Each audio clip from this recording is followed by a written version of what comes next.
sexualidade é parte importante da vida de um casal. E quando ela não acontece de forma natural, é preciso saber por quê. As razões podem ser muitas, entre elas a impotência masculina. Um problema mais comum do que se imagina, já que atinge cerca de 30 milhões de homens só no Brasil. Mas quais as causas? Como tratar? É sobre isso que nós queremos conversar hoje com o urologista Márcio Averbeck. Boa tarde, bem-vindo ao Jornal do Almoço. Cristina. Você pode participar ligando 84010394 ou mandando um tweet para @JRBSTV. Aí está a primeira pergunta. Olá, tudo bem? Eu quero saber por que idade ocorre mais a impotência masculina.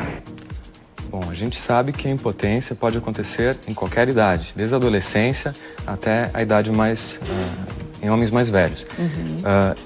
É importante lembrar que acima de 40 anos, a frequência desse problema aumenta. A gente estima que cerca de 50% dos homens que tenham mais de 40 anos e que estejam num relacionamento estável possam se queixar de algum problema de disfunção erétil, seja ele de grau leve, moderado ou severo. Agora, episódios eventuais de impotência são normais, doutor, na vida de um homem? São normais. A vida atual, da correria, do estresse, esses fatores podem sim influir na performance Quando sexual. buscar ajuda?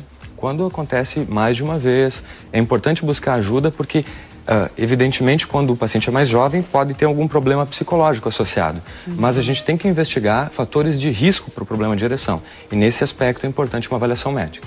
Aí está a outra pergunta. Me diz uma coisa, quais são as causas da impotência masculina?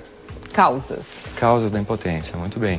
A gente sabe que o estilo de vida com sedentarismo, a falta de prática de exercícios físicos, assim como pressão alta, diabetes, colesterol alto, tabagismo, uso de drogas, esse consumo excessivo de bebidas alcoólicas, são fatores que predispõem ao problema de ereção. E podem ser efeitos colaterais de outras doenças? Podem, com certeza. Como, por exemplo, a pressão alta. O indivíduo toma remédio para pressão alta. O próprio medicamento tem como efeito colateral, em determinadas circunstâncias, o problema da ereção. Isso não significa que o paciente deve parar de tomar o medicamento, porque a própria pressão alta pode também causar a ereção. Mas nesses casos é importante que o paciente consulte com o seu médico e, quem sabe, troque o medicamento. Nós temos um telespectador ao telefone. Boa tarde, qual é a sua dúvida?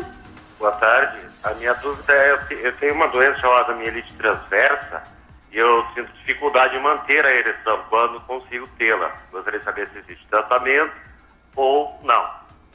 Existe tratamento, sim.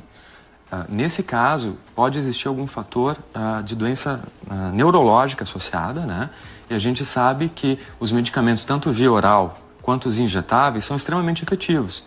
Há cerca de 15 anos atrás, a gente não tinha um medicamento como a gente tem hoje. Eles representam atualmente uma revolução.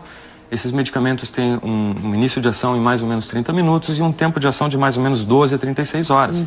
A gente sabe que atualmente a gente tem, inclusive, comprimidos orodispersíveis, que são bastante discretos. As embalagens parecem de um chiclete, por exemplo. O paciente não precisa nem tomar água, coloca na boca e funciona literalmente como uma bala. No caso, então, o telespectador tem que buscar ajuda de um Buscar médico. ajuda, uma avaliação precisa, né? Tá certo. Aqui tem uma outra pergunta.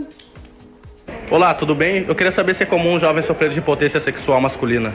O jovem. É muito comum. A adolescência é uma fase de muitos, digamos assim, enfrentamentos. Então, nesse estágio, os fatores psicológicos são bastante evidentes. Como, por exemplo, o estresse, depressão, O ansiedade. medo de não agradar a parceira, de repente? Isso mesmo. A impotência dá medo, mas a recíproca também é verdadeira, né? O medo causa impotência sexual, porque vai de encontro ao fenômeno normal da ereção, que é o relaxamento da musculatura no pênis, que faz o aumento do pênis, né? Então, é importante que esse paciente procure uma ajuda, porque quando a ansiedade está presente, isso pode se transformar numa bola de neve. Isso é um círculo vicioso e o paciente pode ficar cada vez pior. A pergunta seguinte era sobre o estresse. O estresse pode causar impotência, doutor?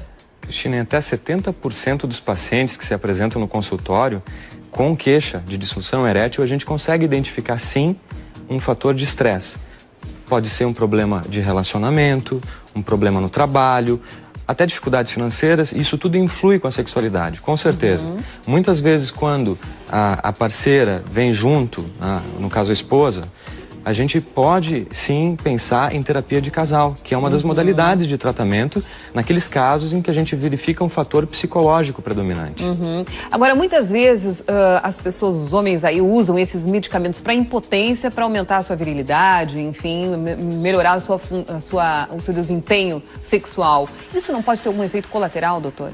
O uso inadvertido desses medicamentos sem prescrição médica não é recomendável.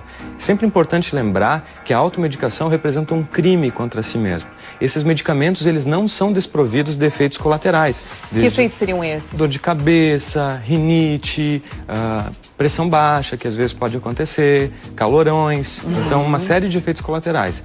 E existem contraindicações para o uso desses medicamentos. É por isso que é tão importante procurar uma avaliação médica. A outra pergunta aqui sobre a questão do cigarro. O fumo pode trazer problemas? O fumo é sim um dos fatores que podem causar impotência sexual, independente de qualquer outra coisa. Quando um paciente fuma e vem à consulta médica e quer um tratamento para disfunção sexual, a gente sempre pede para o paciente cessar o tabagismo. Isso é muito importante. Tá certo. A partir de agora, então, o doutor vai entrar no nosso num chat que você pode participar acessando o nosso site www.rbstv.com.br/JA/RS. Você manda a sua pergunta e o doutor responde. Muito obrigado por ter vindo ao vivo no nosso programa. Obrigado a você.